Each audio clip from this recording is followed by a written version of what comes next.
வர கோட்டீஸ்வரன் செங்கோட்டையனோட தினமும் பேசிட்டு இருக்கேன், விரைவில் சசிகலாவையும் சந்திப்பேன் அப்படின்னு திரு ஓபிஎஸ் சொல்றாரு. இப்போ இவங்கெல்லாம் வெளியில் இருக்கிறவங்களாலெல்லாம் ஒரு பெரிய மாற்றத்தை நிகழ்த்திட முடியுமா, ஒரு தாக்கத்தை உண்டாக்கிட முடியுமா, ஒரு நெருக்கடியை உருவாக்கிட முடியுமா? அதை நம்ம ரொம்ப அதீதமாக அதை பார்க்குறாங்களோ? ரொம்ப துல்லியமான கேள்வியாக பார்க்குறேன் நான். இது என்ன காரணம்னா 3-4 வருஷமாக இதை முயற்சி பண்ணுறாங்க. இப்போ சசிகலா அவர்கள் தரப்புலேருந்து எடுத்திங்கன்னா இந்த 4.5 வருஷமாக இந்த அழுத்தம் இருக்குது. டிடி தினகரன் அவர்களை பொறுத்தவரை ஒரு 2-2.5 வருஷமாக இந்த அழுத்தம் இப்போ ஜாஸ்தியாக இருக்குது. அதேமாதிரி செங்கோட்டையன் போன்றவர்கள் இவங்க இந்த கணக்கெல்லாம் போட்டுகிட்டே இருக்கும்போது செங்கோட்டையன் என்ன பண்ணியிருக்காருன்னா, அவர் கட்சிக்காரங்களை கூப்பிட்டு அவருமே ஒரு கணக்கு எடுத்தப்போ கட்சிக்காரங்களெல்லாம் கூப்பிட்டுருக்காரு. மறுநாள் என்ன பாதிப்பு இருக்கும் செங்கோட்டையனால் ஈரோட்டில் அப்படின்னு கேட்டப்போ எத்தனை தொகுதி பிரச்சனை, எத்தனை ஒன்றியம் பிரச்சனைன்னு கேட்டிருக்காரு வெளிப்படையாகவே.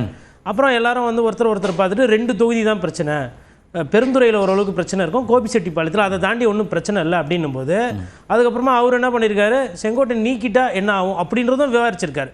இன்னைக்கு ஒருவேளை அமித்ஷாவோட மீட்டிங் சரியாக போகலன்னா ஃபஸ்ட்டு ஆக்ஸ் வந்து யார் மேலே விழும்னா செங்கோட்டையன் மேலே விழும். இப்போ அந்த புள்ளிக்கும் தயாராக இருக்கார். அதே மாதிரி இந்த இடைப்பட்ட காலத்தில் பார்த்தீங்கன்னா இன்னும் கணக்குகள் வியூகங்கள் அமைக்க முடியுமோ அதையே நோக்கியும் பயணம் பண்ணுறாரு. சுருக்கமாக சொல்லணும்னா பாட்டாளி மக்கள் கட்சி பிரச்சனையை வந்து பாஜகவை விட அதிமுகவே தலையிட்டு தீர்க்கணும்னு சொல்லிட்டு ஒரு 15 நாளைக்கு முன்னாடி ஒரு பேச்சுவார்த்தை நடந்தது. அப்போது திரு சி.வி. சண்முகம் போன்றவர்கள் கே.பி. முனுசாமி கிட்டலாம் ஒரு சில நேரத்தில் கேட்டிருக்காங்க அதை பற்றி என்ன இது எப்படி போகும்னு சொல்லிட்டு 2ஆம் கட்ட தலைவர்கள் பேசுகிறாங்க. பட் இவங்களுக்கே இந்த பிரச்சனை வந்ததுனால, டிடிவி தினகரன் பிரச்சனை வந்ததுனால, அமித்ஷாவை போய் பார்க்கணும் பயணம் இருக்கிறதுனால அந்த விஷயம் தள்ளி போக இருக்கு. இது 2வது. 3வது பார்த்தீங்கன்னா ரொம்ப முக்கியமானது, இந்த குள்ளூர்ல அங்க ஈரோட்டில் அவரை உடனே நீக்கின உடனே ஒன்றிய செயலர்லாம் கூப்பிட்டு அவர் ரிவ்யூ பண்ணியிருக்கார் என்ன பிரச்சனை. அதாவது செங்கோட்டையன் பற்றி ஒன்றும் இல்லை, ஆமாமாக்கு திருப்பி வந்தால் என்ன ஆகும், சசிகலா அவர்களை சேர்த்தா என்ன ஆகும், அது இல்லாமல் நீங்கள் வேலை செய்யமானப்போ அவங்க என்ன சொன்னாங்கன்னா, பத்திரிகையாளர் சந்திப்பில் இப்படி இவர் பேச போகிறோன்னு எங்களுக்கு தெரியாது, அதனால தான் நாங்கள் வந்தோம்னு சொல்லிட்டு அங்கே நிறைய பேர் மன்னிப்பு கடிதத்தை கொடுத்துட்டு திருப்பி சரி செஞ்சுட்டு போகிறாங்க. அதனால எல்லாம் திருப்பி வந்துட்டாங்க. அப்போ இந்த கோர்ஸ் கரெக்ஷன் என்னவோ அது ஒரு சைடு பார்த்துட்டு இருக்காரு. இதில் இன்னொன்று சுவாமிநாதன் எனக்கு முன்னாடி பேசினது ரொம்ப முக்கியமானது.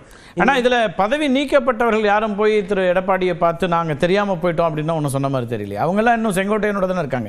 இன்னைக்கு செய்தியாளர் சந்திப்புலயும் முன்னாள் எம்பிலாம் இருக்காங்க. ஒரு 6 ஒன்றிய செயலர்கள் அந்த மாதிரி வந்தாங்க. அதுல பாதி பேர் திருப்பி போயிட்டாங்க, மீதி பாதி பேர் இன்னும் செங்கோட்டையன் கூட இருக்காங்க.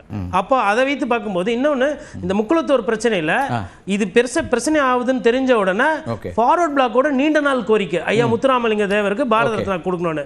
இதை வந்து இது எங்க அரசியல் ரீதியா எடப்பாடி பழனிசாமி அவர்களுக்கு இது பலமா போயிடுமான்னு தெரிஞ்சு ஐயா டிடி தினகரன் விட்ட அந்த வார்த்தைகள் அறிக்கைகள்லாம் என்ன ஆயிடுச்சுன்னா அங்க பேக் ஃபயர் ஆயிடுச்சு. நீங்க சொன்னீங்க கூட்டணியில வந்து ஒரு சிலர் வந்து அதிருப்தியில இருக்காங்க அப்படின்ற மாதிரி. அதே நேரத்தில் இந்த சைடு ஃபார்வர்ட் பிளாக் அப்புறம் அங்க திரு ஜான் பாண்டியனும் திரு டாக்டர் கிருஷ்ணசாமி வெளிப்படையா அறிக்கையை கொடுத்தாங்க. இங்க தேவையில்லாத ஒரு பதட்டத்தை உருவாக்குறாரு. இல்ல இன்னைக்கு வந்துட்டு அதுக்குமே வந்து என்ன நினைக்கிறாங்கன்னா, அவங்க அதை தாண்டி பாரத ரத்னா முத்துராமலிங்க தேவர் ஐயாக்கு கொடுக்கறது தான் முக்கியம்.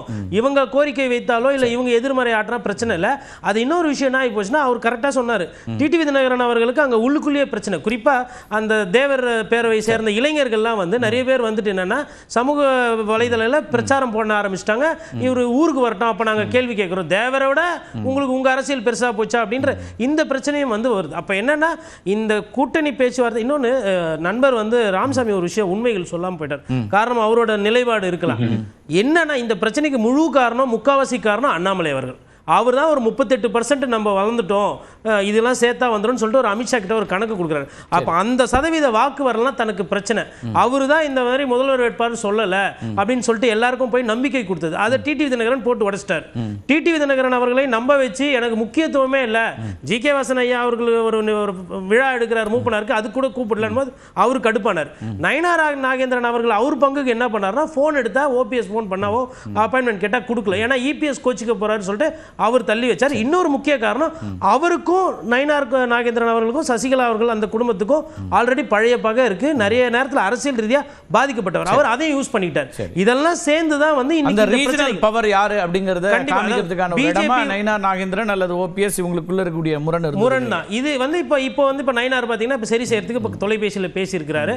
அப்ப நான் என்ன பாக்குறேன்னா, ஒரு சில விஷயங்கள் வந்து சரி வரும், ஒரு சிலது எடப்பாடி பழனிசாமி அவர்கள் முடிவு எடுப்பார். நான் என்ன கேக்குறேன்னா, இவங்க எல்லாம் வெளியில வந்து என்ன தாக்கத்தை உண்டாக்கிட்டாங்க, என்ன நெருக்கடியை உண்டாக்கிட்டாங்கன்னு ஒரு கேள்வி இருக்குல்ல. எடப்பாடி பழனிசாமி சரி இவங்க எல்லாம் போயிட்டு இப்ப என்ன நெருக்கடி வந்துருச்சு அப்படின்னு தான் அவர் முன்வைப்பார். மீண்டும் அவரை பொறுத்த வரைக்கும் கட்சி வந்து முக்கியம், முதன்மை அப்படின்னு இருக்கும்போது திரும்பி இவங்களை கொண்டு வர்றதுங்கிறது எவ்வளவு தூரம் சாத்தியப்படும், அதுதானே இவங்க 2 பேரும் சொல்றாங்க. கரெக்ட். கிட்டத்தட்ட 80% கட்சி வந்து இன்னைக்கு அவர்கிட்ட தான் இருக்கு.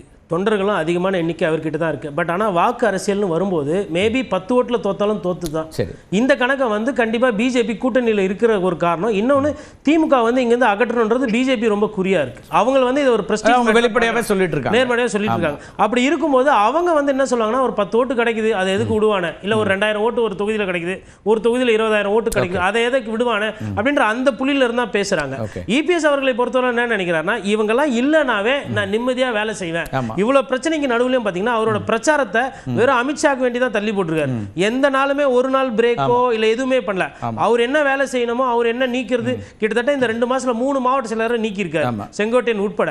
இன்னும் ஒரு சில மாவட்ட செயலரை நீக்க போறதா சொல்லிட்டு அங்க உள்ள பேச்சுவார்த்தை ஓடிட்டு இருக்கு. அதாவது அவர் வந்து அவர் வேலையில தெளிவா இருக்காரு.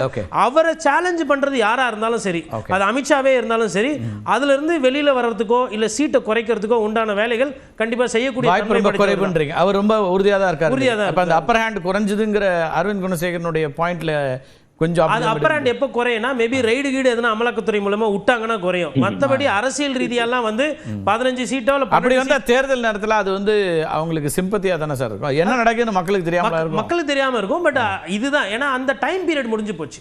ஒரு 3 வருஷம் 2 வருஷம் அவர் நிம்மதியா ஒரு பொதுச் செயலாளர் இருந்துட்டாரு, பழக்கமாயிட்டாரு. திருப்பி போயிட்டு மற்றவங்க எல்லாம் சேர்த்துக்கிட்டு அவர் எந்த அளவுக்கு மேபி இப்படி கூட ஒரு பிளான் சொல்லலாம், என்டிஏ கூட்டணியில சேர்த்துக்கங்க, வேற சின்னத்துல நிக்க சொல்லுங்க, எனக்கு பிரச்சனை இல்லை, என்கிட்ட எல்லாரையும் அனுப்பி விடாதீங்கன்னு கூட கோரிக்கை இருக்கலாம். அது நமக்கு 2 நாள் கழிச்சு தான் நமக்கு தெரியும். ஓகே, கூட்டணிக்குள்ள ஒரு கூட்டணி வச்சுக்கிங்கன்னு சொல்றாருன்றீங்க, அப்படி சொல்லலான்றீங்க. அரவிந்த், இதுல ஒரு அம்சம் என்னன்னா, இப்ப இவங்க எல்லாம் வெளியில வந்ததுனால அவருக்கு என்ன இடத்துல என்ன இப்போ குறைஞ்சிருச்சு, அவர் ஸ்ட்ராங்கா போய் பேச முடியும் அப்படிங்கிற இடத்துல தானே அவர் இருக்காரு. இன்னும் சொல்ல போனா பரப்புரைகள்ல அதிமுக பாஜக கூட்டணியை பற்றி ரொம்ப ஜஸ்டிஃபை பண்ணி பேசுறாரு.